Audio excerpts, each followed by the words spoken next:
El siguiente ejercicio, modelo de 2014, pregunta 3b, me parece que es interesante. Nos mezcla campos magnéticos con campos eléctricos. ¿De acuerdo? Dice, en una región del espacio hay un campo eléctrico que nos dan y que va en J. Y un campo magnético que va en I. Dice, si un protón, recordamos que el protón tiene carga positiva, penetra en esta región del espacio con una velocidad perpendicular al campo magnético, dice cuál debe ser la velocidad del protón para que al atravesar dicha región no se desvíe. Vamos a fijarnos, datos. Nos dice que el campo magnético tiene sentido I y nos dice que la velocidad es perpendicular al campo magnético. Luego la velocidad necesariamente va a tener componente en J, en K o en ambas, pero no en I, porque la velocidad es perpendicular al campo magnético. El segundo dato interesante dice, ¿cuál debe ser la velocidad del protón?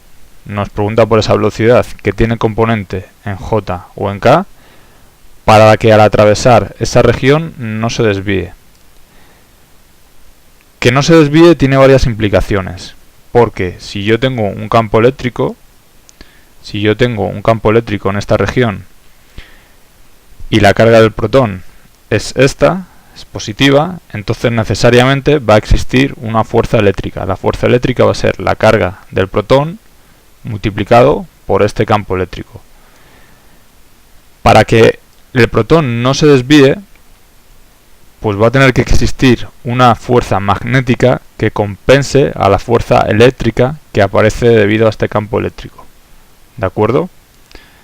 Repito, que va a existir una fuerza eléctrica provocada por este campo eléctrico, esa fuerza eléctrica es Q por E, y para que el protón no se desvíe debido a esa fuerza eléctrica, va a existir necesariamente una fuerza magnética. ¿Esa fuerza magnética de dónde va a provenir? Bueno, pues el protón tiene una carga determinada, la velocidad es lo que queremos hallar, y nos da el campo magnético. Entonces la fuerza magnética va a ser la carga por el producto vectorial entre la velocidad y el campo magnético. ¿De acuerdo? Si nos vamos a la solución, para que el protón no se desvíe, la fuerza neta debe ser nula.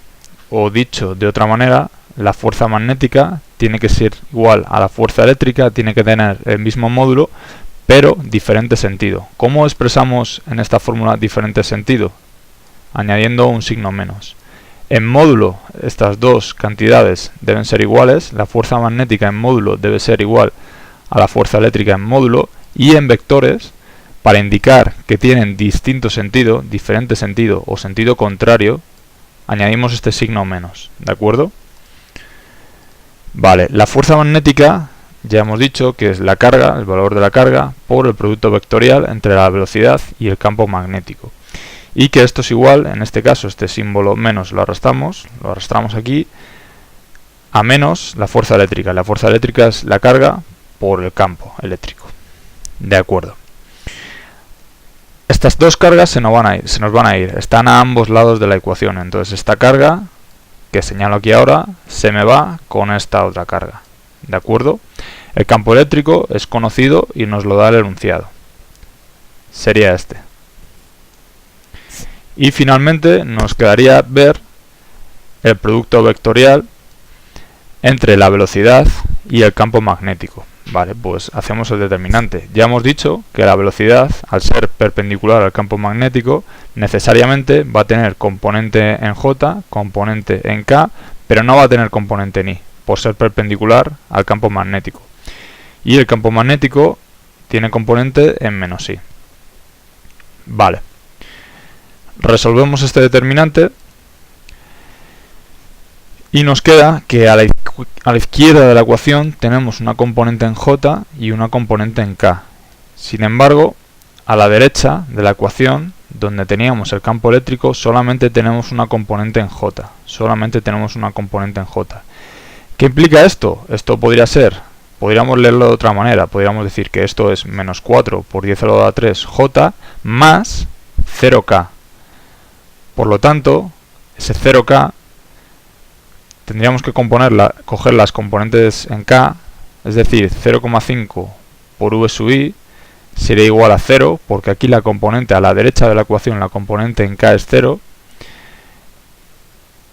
Y por otro lado, tendríamos que estudiar aparte esto estaría aquí, lo que acabo de decir está aquí, ¿vale? Esto es la componente en K. 0,5 por V sub I es igual a 0. Esto sería la componente en K que vemos aquí, ¿vale? Aquí hay implícito, hay un 0K. Sería menos 4 por 10 a la 3 J más 0 en K. Entonces, cogemos lo que aparece en K, tanto a la izquierda como a la derecha. Aquí a la derecha, como no aparece nada, pues sería un 0. Y aquí podemos despejar lo que vale V sub I, que sería 0. Y ahora también deberíamos estudiar lo que ocurre en J. A ambos lados de la ecuación tenemos un valor distinto de 0 en J. A la izquierda de la ecuación tenemos en J menos 0,5 V sub Z, menos 0,5 V sub Z. A ver, aquí que lo cogeré. No me deja cogerlo. Bueno, sería esto que veis aquí. A la izquierda de la ecuación tenemos en J esto. Y a la derecha de la ecuación tenemos esto otro. Entonces lo igualamos, porque ambos van en J. Y de aquí podemos despejar V sub Z. ¿De acuerdo? En total, la velocidad pues va a ser 8 por 10 elevado a 3 K. Cuidado, sería K, porque si recordáis, la velocidad tiene tres componentes. V sub X, que es la componente de la velocidad en el eje X, V sub I, que es la componente de la velocidad en el eje Y, y hemos despejado, y hemos visto que esto es 0, y la componente en Z, V sub Z. Esto es lo que acabamos de hallar, y nos sale que esto es 8 por 10 elevado a 3. Luego la velocidad total sería igual a la velocidad en la componente Z, es decir, 8 por 10 elevado a 3 en K metros partido por segundos. Vale. Vámonos al apartado B. Dice, con la velocidad calculada en el apartado A, ¿qué tipo de trayectoria describe? ¿Cuál es el radio de la trayectoria? Vale, yo según leo esto me di cuenta de que me he saltado esta frase que aparece aquí y que es muy importante. Dice, si se cancela el campo eléctrico y se mantiene el campo magnético, es decir, solamente tendríamos en este segundo caso campo magnético, dice que con la velocidad calculada, ¿qué tipo de trayectoria describe? Bueno, describiría un movimiento circular uniforme porque el campo magnético tiene dirección y sentido y sin embargo la velocidad que hemos calculado en el apartado A tiene dirección y sentido K, es decir, campo magnético y velocidad son perpendiculares. Por este motivo, la trayectoria sería una circunferencia. Dice, ¿cuál es el radio de la trayectoria? Vale, tiene sentido. Si aquí hemos contestado que la trayectoria va a ser una circunferencia, tiene sentido que lo siguiente que nos preguntan sea cuál es el radio de la trayectoria. Simplemente tendréis que decir que la fuerza centrípeta es igual a la fuerza magnética. Ahora solo vamos a tener fuerza magnética porque el campo eléctrico ha desaparecido. Y despejaríamos el valor del radio, ¿de acuerdo? Lo tenéis aquí. Recordad que tenéis que poner todo en valor absoluto, ¿de acuerdo? Cargas en valor absoluto, velocidades en valores absolutos y en módulo. Campos magnéticos en módulo también. Y de aquí despejar. Vale, y nos daría este radio. Vale, lo siguiente que nos pide es, para mi gusto, lo que sería una pregunta trampa, una pregunta complicada. ¿Por qué? Porque nos pide el trabajo realizado por la fuerza que soporta el protón. En primer lugar, la fuerza que soporta el protón es la fuerza magnética, ¿de acuerdo?